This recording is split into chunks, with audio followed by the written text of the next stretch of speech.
Foundation Stones to Happiness and Success by James Allen. Chapter 3. True Actions. Following on right principles and methods come true actions. One who is striving to grasp true principles and work with sound methods will soon come to perceive that details of conduct cannot be overlooked, that, indeed, those details are fundamentally distinctive or creative, according to their nature, and are of deep significance and comprehensive importance, and this perception and knowledge of the nature and power of passing actions will gradually open and grow within him as an added vision, a new revelation. As he acquires this insight, his progress will be more rapid, his pathway in life more sure, his days more serene and peaceful. In all things, he will go the true and direct way, unswayed and untroubled by the external forces that play around and about him. Not that he will be indifferent to the welfare and happiness of those about him, that is quite another thing, but he will be indifferent to their opinions, to their ignorance, to their ungoverned passions.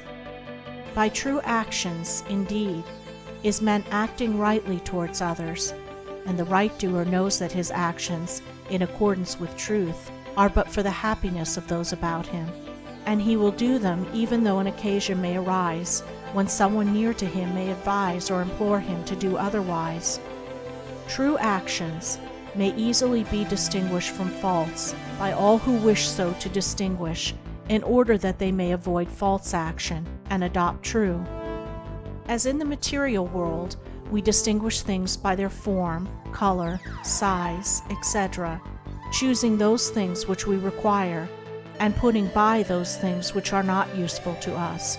So in the spiritual world of deeds, we can distinguish between those that are bad and those that are good by their nature, their aim, and their effect, and can choose and adopt those that are good and ignore those that are bad. In all forms of progress, avoidance of the bad always precedes acceptance and knowledge of the good. Just as a child at school learns to do its lessons right by having repeatedly pointed out to it how it has done them wrong, if one does not know what is wrong and how to avoid it, how can he know what is right and how to practice it? Bad or untrue, actions are those that spring from a consideration of one's own happiness only, and ignore the happiness of others, that arise in violent disturbances of the mind and unlawful desires, or that call for concealment in order to avoid undesirable complications. Good or true actions are those that spring from a consideration for others, that may arise in calm reason and harmonious thought framed on moral principles, or that will not involve the doer in shameful consequences if brought into the full light of day.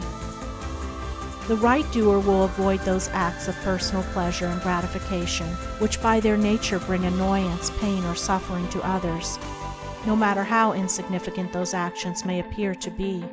He will begin by putting away these. He will gain a knowledge of the unselfish and true by first sacrificing the selfish and untrue. He will learn not to speak or act in anger, or envy, or resentment, but will study how to control his mind, and will restore it to calmness before acting, and most important of all, he will avoid, as he would the drinking of deadly poison, those acts of trickery, deceit, double-dealing, in order to gain some personal profit of advantage, and which lead, sooner or later, to exposure and shame for the doer of them.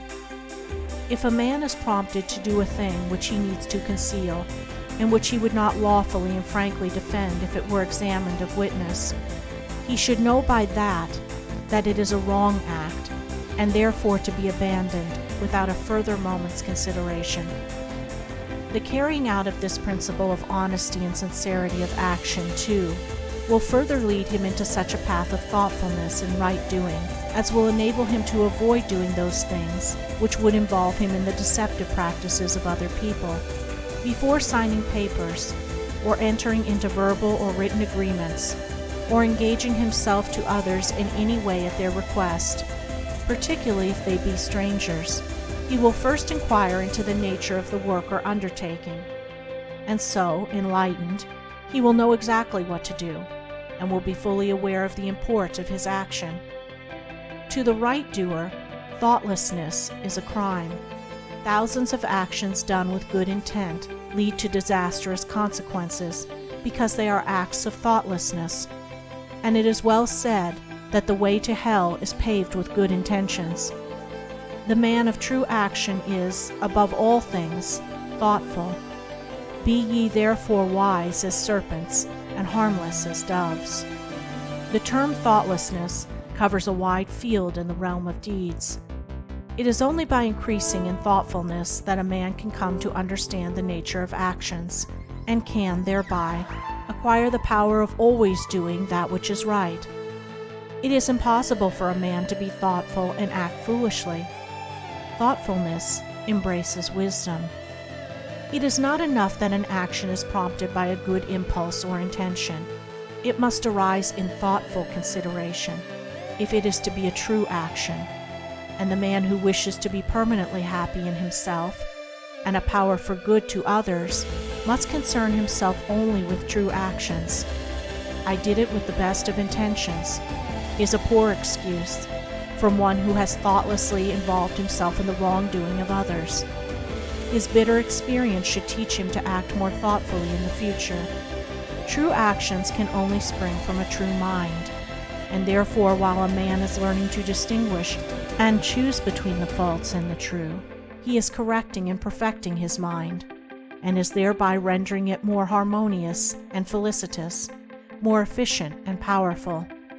As he acquires the inner eye to clearly distinguish the right in all the details of life, and the faith and knowledge to do it, he will realize that he is building the house of his character and life upon a rock, which the winds of failure and the storms of persecution can never undermine.